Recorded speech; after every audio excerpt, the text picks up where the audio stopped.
About 8 million years ago, the coast of Peru looked very different from what we see today.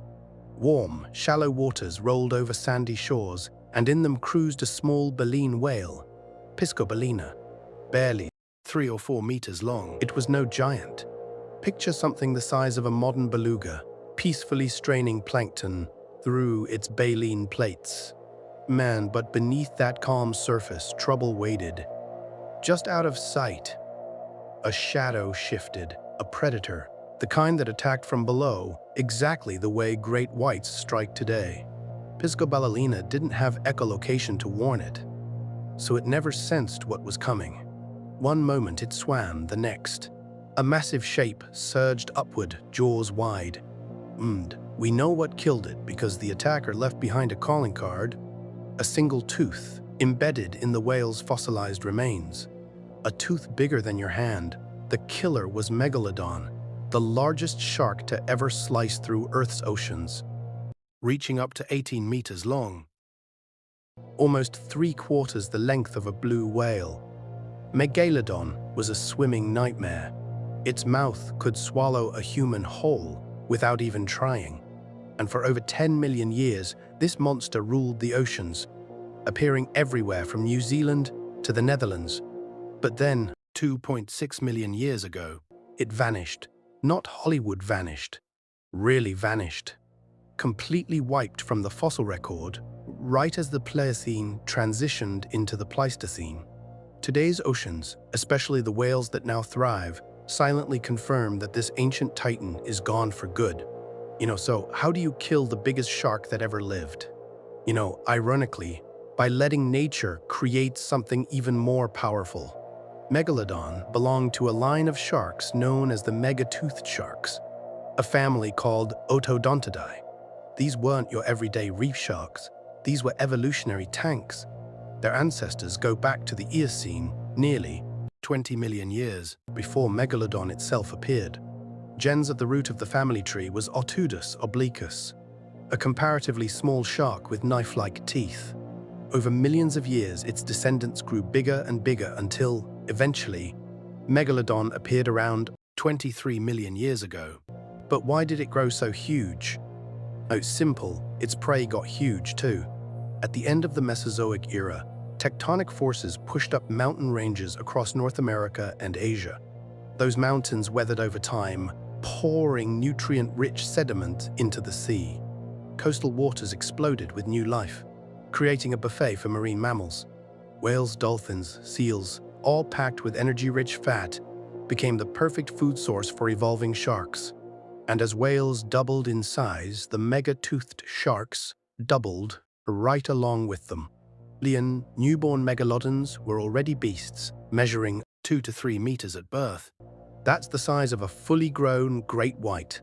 And they grew fast, much faster than their ancestors, reaching full size by age 25. With size came dominance. Megalodon teeth have been found lodged in whale ribs, in small cetaceans like Piscobalina, even in seals. Nothing was off limits, but even apex predators aren't invincible. Around 2.6 million years ago, the world changed dramatically. The ice ages began, temperatures dropped, glaciers spread. Genes at first glance, cooling seas seemed like the obvious suspect behind Megalodon's extinction. Maybe it simply couldn't handle the cold. But in 2016, researchers tested this old idea, and it fell apart. Their climate models showed Megalodon lived in waters as cold as 1 degree Celsius. Just like modern great whites, megalodons were likely mesothermic, capable of warming their bodies above the surrounding water. So cold water wasn't the killer, something else was. While the world cooled, new hunters emerged. Huge, aggressive predators that could challenge even Megalodon.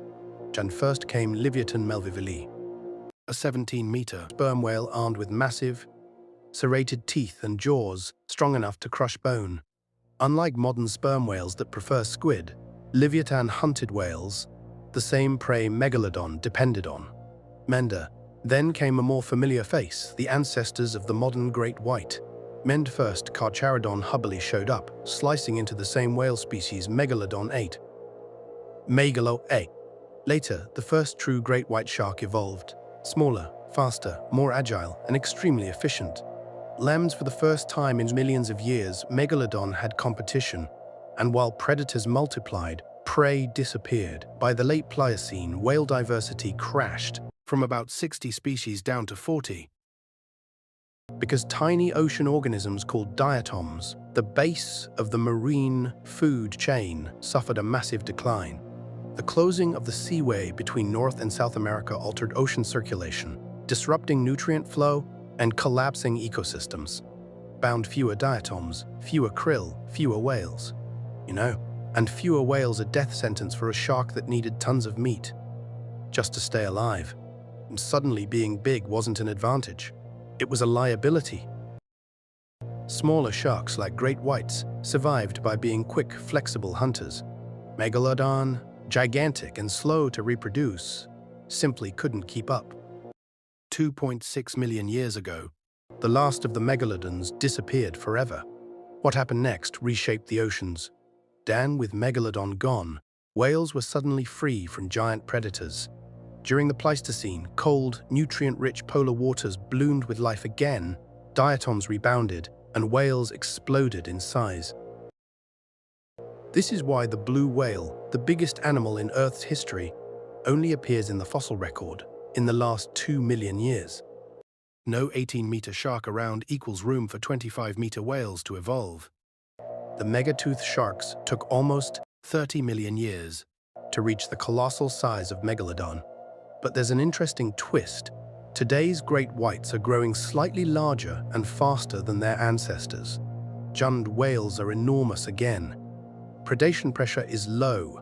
In theory, the niche of supershark is empty. Could great whites slowly evolve into the next Megalodon? It's unlikely, but not impossible. Evolution loves a good comeback story.